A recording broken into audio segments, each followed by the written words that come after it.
तर बघा विद्यार्थी मित्रांनो, आज आपण सरासरी, ॲव्हरेज, औसत याचा तिसरा भाग घेऊन आलेलो आहे. या भागात आपण फक्त एम-पी-एस-सीने विचारलेले प्रश्न बघणार आहोत. तर एम-पी-एस-सी परीक्षेमध्ये विचारलेले मी या भागामध्ये 4 प्रकारचे आणि 7 प्रश्न एकूण बघणार आहे. तर तुम्हाला 7ही प्रश्न योग्य प्रकारे समजवण्याचा मी प्रयत्न करणार आहे. तर तुम्ही शेवटपर्यंत व्हिडिओ नक्कीच बघा. तर जास्त न बोलता चला आपण आपल्या व्हिडिओला सुरुवात करूया. तर बघा, एम-पी-एस-सी क्लर्क 2017 मध्ये विचारलेला हा प्रश्न आहे. तर याच्यामध्ये काय दिलेलं आहे, एका वर्गातील 15 विद्यार्थ्यांचे सरासरी वय 15 वर्ष आहे. तर जेवढे विद्यार्थी आहे आणि जेवढा आपल्याला सरासरी वय दिलेलं आहे यांचा करायचा गुणाकार.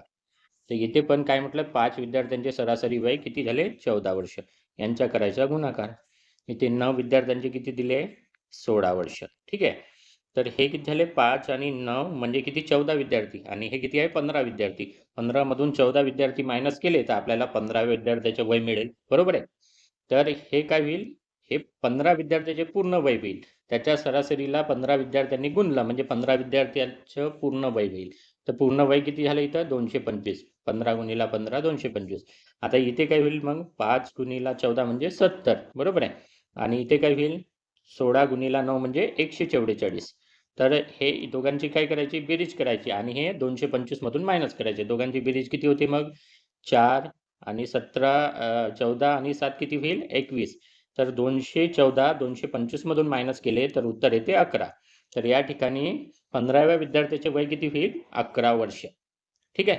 आलं लक्षात तुम्हाला. काय करायचं, विद्यार्थी आणि सरासरी वय यांच्या करायचा गुणाकार, म्हणजे आपल्याला पूर्ण 15 विद्यार्थ्याचे टोटल वय मिळालं, बरोबर आहे. या ठिकाणी 5 विद्यार्थी आणि त्यांचं सरासरी वय यांचा गुणाकार केला तर 5 विद्यार्थ्यांचे टोटल वय मिळाले. तसंच 9 विद्यार्थी आणि 16 विद्यार्थी यांचा गुणाकार केला तर 9 विद्यार्थ्यांचे टोटल वय मिळाले. तर 9 आणि 5 14 विद्यार्थी झाले. आता हे 15 विद्यार्थ्यांमधून 14 विद्यार्थ्याचे वय वजा केले तर आपल्याला 15व्या विद्यार्थ्याचे वय मिळेल, बरोबर आहे. तर हे आपण मायनस करून हे काढलेलं आहे. अशा प्रकारे हे उदाहरण आपल्याला सोडवता येतं.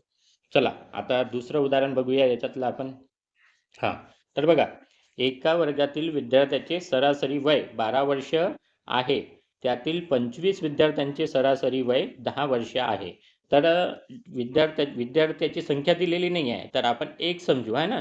तर एक विद्यार्थ्यांचे वय किती, एक विद्यार्थ्यांचे सरासरी वय 12 वर्ष दिले आहे, म्हणजे इथे काय होईल, सरासरी वय दिलेलं आहे 12 वर्ष.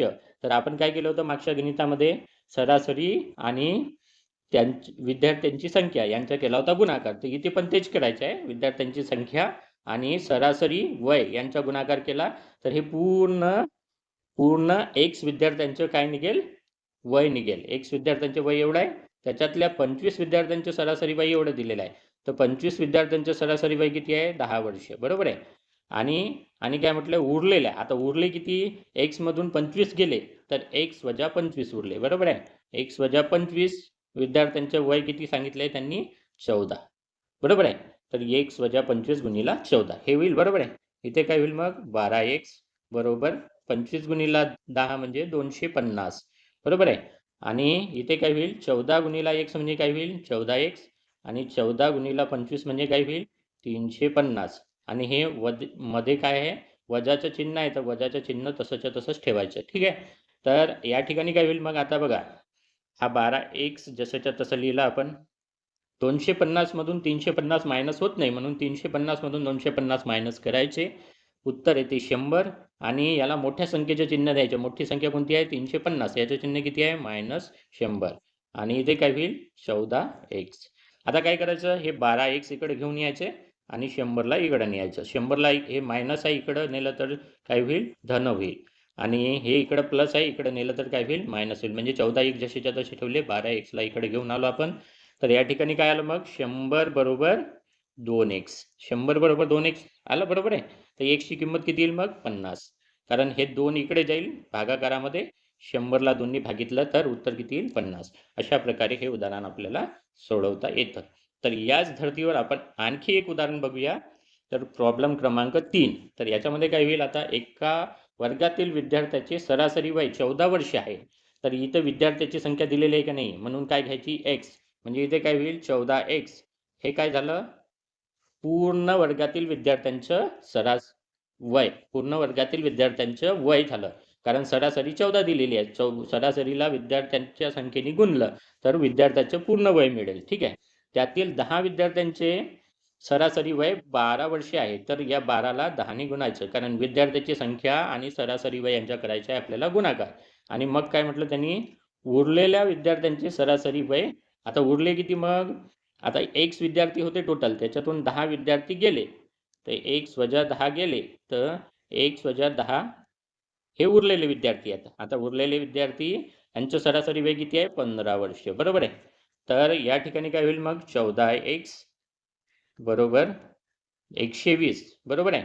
इथे काय होईल 120, आणि इथे काय होईल 15 गुणिला x म्हणजे 15x, बरोबर आहे. 15x, आणि या ठिकाणी काय होईल वजा 150, वजा 150. आता इथे काय होईल मग, 14x जशीच्या तसे लिहायचे. आता 120 मधून 150 जात नाही, म्हणून 150 मधून 120 वजा करायचं, मोठ्या संख्येचं चिन्ह जे आहे ते द्यायचं. ठीक आहे. तर 150 मधून 120 वजा केलं तर -30 हे उत्तर येईल या ठिकाणी. आणि इथे काय आहे 15x आहे. आता इथे काय होईल, याला इकडे घेऊन जायचं, हा इकडे कसा आहे धन आहे, तर इकडे गेल्यावर ऋण होईल. याला इकडे घेऊन यायचं, इकडे हा ऋण आहे तर इकडे धन होईल, म्हणजे 30 बरोबर काय होईल 15x वजा 14x, म्हणजे x ची किंमत किती आली 30. म्हणजे विद्यार्थ्यांची संख्या काढायला सांगितलं होतं आपल्याला, विद्यार्थ्यांची संख्या किती मानली होती आपण x, तर विद्यार्थ्यांची संख्या किती आली 30. अशा प्रकारे हे उदाहरण आपल्याला सोडवता येतं. ठीक आहे. फक्त ही मांडणी लक्षात घ्यायची आहे तुम्हाला. काय करायचं आहे, जेवढे सरासरी वय दिलेलं आहे आणि विद्यार्थ्याची संख्या जर आपण x मानली, तर विद्यार्थ्याच्या संख्येला सरासरीने गुणलं तर पूर्ण वर्गातील विद्यार्थ्यांचं वय मिळेल. त्याच्यातल्या 10 विद्यार्थ्यांचे वय 12 दिलेलं आहे, तर 12 आणि 10चा गुणाकार होऊन जाईल. आणि उरलेले विद्यार्थी किती मग, x मधून 10 गेले तर x वजा 10 राहील, म्हणजे त्यांचं मग सरासरी वय किती दिलं आहे 15. तर या दोघांची बेरीज केली तर आपल्याला काय मिळेल, हे 14x मिळेल. अशा प्रकारे हे उदाहरण मांडणी करता येते. ही मांडणी तुमच्या लक्षात आली तर बाकी सॉल्व्ह करून तुम्ही उत्तर काढू शकता. ठीक आहे. चला पुढच्या प्रश्नाकडे जाऊया. आता काय म्हटलं यांनी, ताशी सरासरी 60 किलोमीटर वेगाने जाणारी आगगाडी. आता 60 किलोमीटर वेगाने जाणारी आगगाडी निर्धारित ठिकाणी निर्धारित वेळेत पोहोचते. मग समोर काय म्हटलं, ताशी 40 किलोमीटर वेगाने गेल्यास निर्धारित वेळेपेक्षा 1 तास उशिरा पोहोचते म्हणते, है ना. तर समजा आपण आधी काय करू, हे x म्हणजे काय घेऊ, अंतर घेऊ. अंतर भागीला वेग म्हणजे काय होईल, वेळ, बरोबर आहे. तर अंतर भागीला वेग म्हणजे वेळ. आता आपण नंतरची संख्या आधी घ्यायची, 40ला आधी घ्यायची इथे, आणि नंतर 60ला घ्यायचं. ठीक आहे. तर मग काय करायचं, अंतर भागीला वेग वजा अंतर भागीला वेग. तर याचं उत्तर किती येईल मग, अंतर भागीला वेग म्हणजे काय होते, वेळ. वेळ किती आहे 1 तास. वेळ किती दिलेली आहे 1 तास. कशाची वेळ दिलेली आहे आपल्याला 1 तास, किंवा ही गाडी जर 40च्या स्पीडनं चालली आणि ही गाडी जर 60च्या स्पीडनं चालली, तर दोघांमधलं जे अंतर राहील, जे दोघांमधलं जे वेळेचे अंतर राहील ते 1 तास आहे. म्हणजे उशिरा 1 तास पोहोचते. त्याचा अर्थ हाच आहे की दोन्ही गाड्या वेगवेगळ्या वेगाने, अंतर तर सारखंच आहे, कापावयाचे अंतर दोन्ही याच्यामध्ये दोन्ही केसमध्ये सारखंच आहे, परंतु काय आहे, याची गती कमी जास्त केलेली आहे. तर या गतीला 40ने भागायचं, या गतीला इथे 60ने भागायचं. या अंतर सारखंच आहे दोन्ही ठिकाणी. अंतर भागीला वेग केलं तर आपल्याला काय मिळते, इथे वेळ मिळते, बरोबर आहे. तर या ठिकाणी या वेळेतून ही वेळ वजा केली तर 1 तास राहते, असं म्हणणं आहे त्यांचं उदाहरणामध्ये.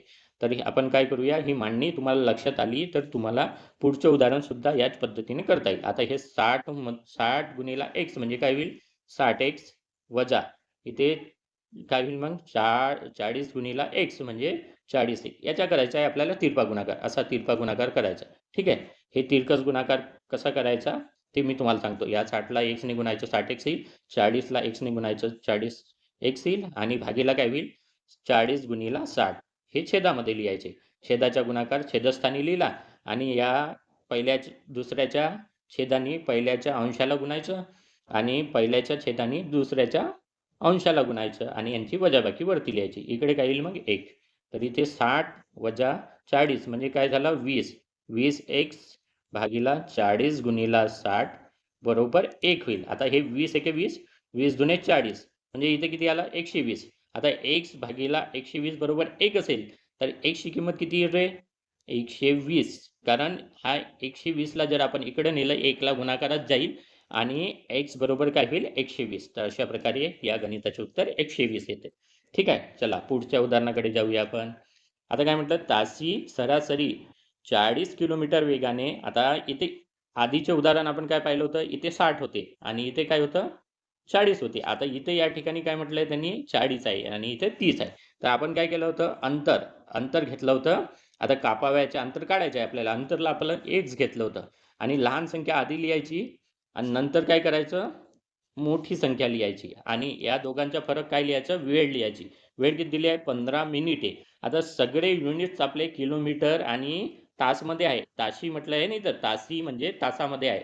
तर याला तासामध्ये कन्वर्ट करायचं. तासामध्ये कन्वर्ट करायचं त्याला 60 नी भागावं लागेल. ठीक आहे. तर 60 नी भागायचं 15 ला 60 नी भागायचं. इथे 40 गुणिला x होईल बरोबर आहे. तिरकस गुणाकार आता सांगितलं तुम्हाला पद्धत. आणि इथे काय होईल 30 गुणिला x होईल बरोबर आहे. या 40 ला x ने गुणलं 40x, 30 ला x ने गुणलं 30x आणि छेदाछेदाचा गुणाकार छेदस्थानी. ठीक आहे. आणि इकडे काय होईल 15 एक 15, 15 चौक 60 म्हणजे 1/4 येईल. ठीक आहे इकडे.